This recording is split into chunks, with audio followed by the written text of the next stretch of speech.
정치적으로 참 안보라는 주제가 예민합니다.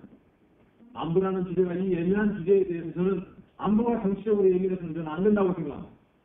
안보는 여당이든 야당이든 집권을 했든 집권을 안 했든 안보는 대한민국 국민 모두에게 안보라는 글자 그 자체로 애국심을 불러일으켜야 되고 단결심을 불러일으키는 단어가 안보여야 된다고 생각합니다.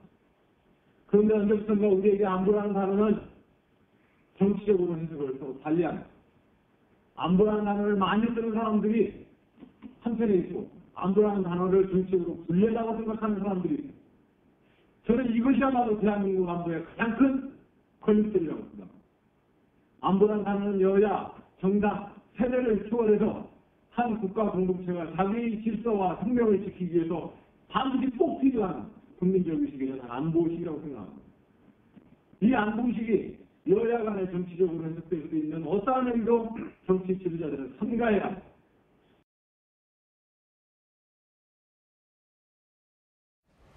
저는 어느 나라이든 그 국가를 위해서 자신의 모든 것을 던져왔던 분들을 국가가 잘 모시고 또한 그분들을 국가의 영웅으로 받들어 모시는 일은 국가 공동체의 기본이라고 생각을 합니다. 오늘 우리는 지난 20세기 나라를 빼앗기고 나라가 분단되고 나라가 전쟁을 겪고 그 전쟁이 펴었던 위에서 사상 초유의 가난과 질병을 이겨낸 우리의 대한민국의 역사를 되돌아 봅니다. 저는 지난 20세기 100년 동안 겪었던 국가를 빼앗기고 전쟁을 겪고 가난을 겪어야 했던 그 대한민국의 역사가 다시는 반복되지 않도록 할 것입니다. 그것이 우리 미래 또한 현실을 살아가는 우리 모두의 어깨에 걸려있는 명령이라고 생각을 합니다. 저는 그런 점에서 6.25 참전용사의 동지 여러분들을 잘 모시는 것은 당연한 일이고 이 분단된 한반도를 전쟁의 위험이 없는 평화의 상태로 만들어 나가는데 모든 것을 걸고 앞장서 나아가겠습니다.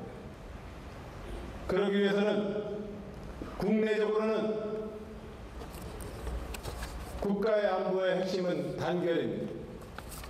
국민이 단결해야 합니다. 단결하지 못하는 국가이든 단결하지 못하는 조직이든 단결하지 못한 회사이든 절대로 융성할 수가 없습니다.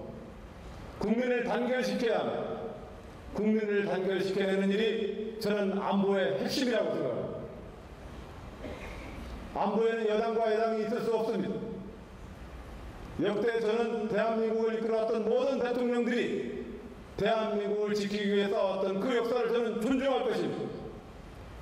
그 대통령들이 제가 설령 저와 다른 소속의 정당이 할지라도 대한민국의 최고 통수권자로서 대한민국을 지켜왔던 그 역사를 저는 고스란히 존중하려 합니다. 하여 저는 여야의 모든 지도자분들께 그렇게 이야기합니다. 분단된 조국의 통일, 분단된 조국의 안보는 절대로 여당과 여당이 선거를 앞두고 유리와 분리를 따져서 국민을 분열시키는 소재로 삼아서는 안 된다는 것이 저의 소신입니다.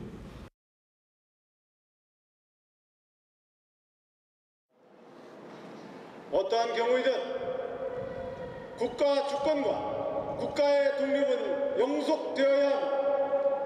우리 반만년 5천년의 역사에서 우리가 독립국가로서 주권을 잃은 경험이 몇 차례 있었습니다. 사학학자들에 따라서는 여러 가지 이견이 있습니다만 한사군의 기원전 한의 침략 때부터 수많은 우리는 침략을 당해왔습니다. 그러나 그 많은 침략을 통해서도 우리가 지난 1910년부터 36년 동안 국가 주권을 빼앗겼던 그 시간만큼 무질고 우리에게 잔인한 시간은 없었습니다. 우리는 이 역사를 다시는 되풀이하지 말아야 합니다. 우리는 그 어떠한 침략도 타 국가 타 민족에 대한 지배도 우리는 원하지 않습니다. 그러나 그 어떠한 침략으로부터 우리나라가 짓밟히는 것도 우리는 용서하지 말아야 합니다. 그렇지요? 박수 한번 칩시다.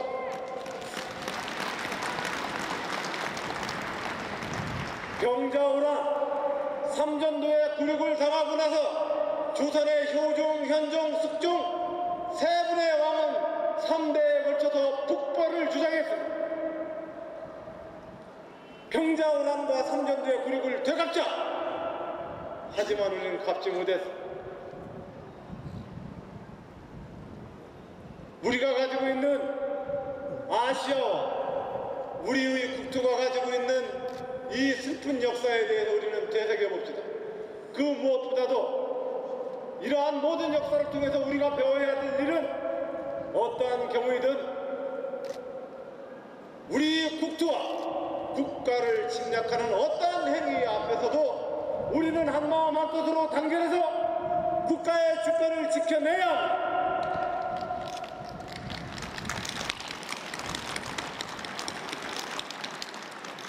그 마음과 그 정신으로 오늘 우리의 나라 사랑하는 마음을 다잡는 날입니다.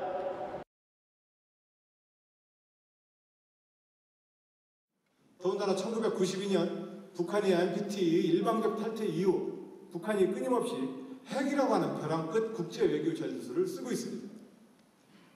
이 일은 국제적으로 고립된 북한 정권이 선택한 마지막 배수진이라는 점이라고 우리가 해석을 합니다만, 저는 그것이 북한 정권에게도 우리 민족과 우리 전체의 한반도의 안보에도 전혀 도움이 되지 않는다는 것을 분명히 합니다.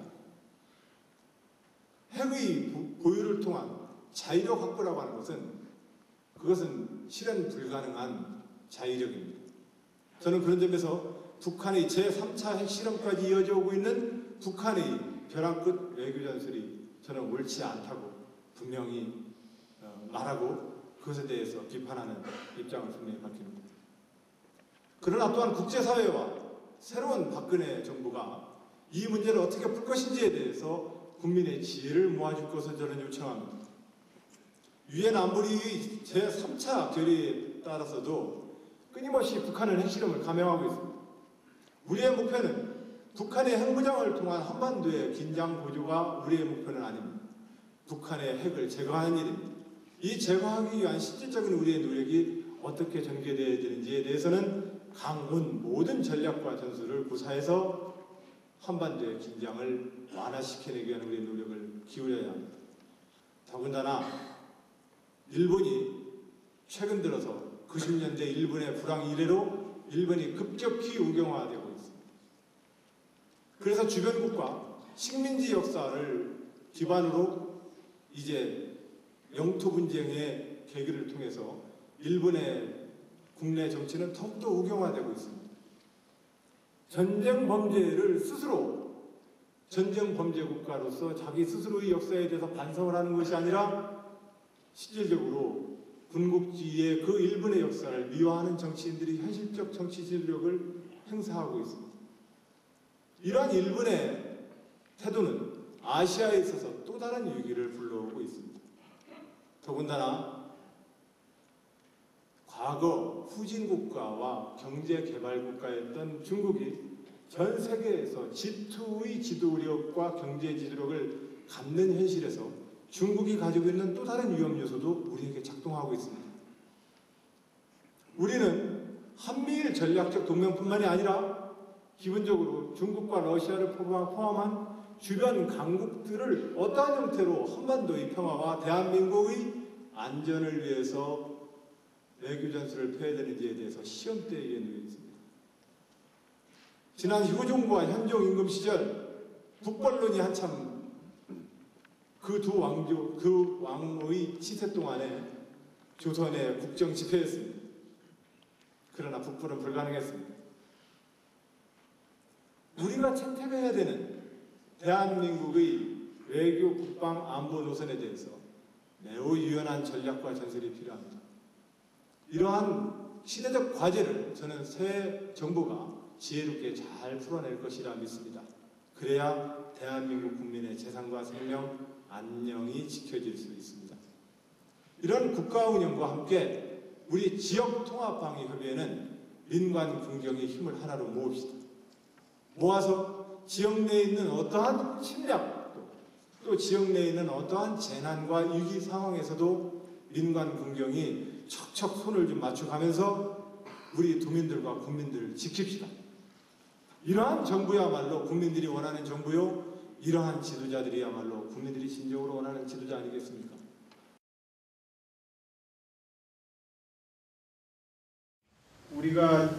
우리나라의 그 역사 문헌으로 보면 2000년, 그죠? 우리가 단군이를 5000년 가량의 역사가 되는 기간 동안 우리나라는 무수히 많은 침략을 받아왔습니다.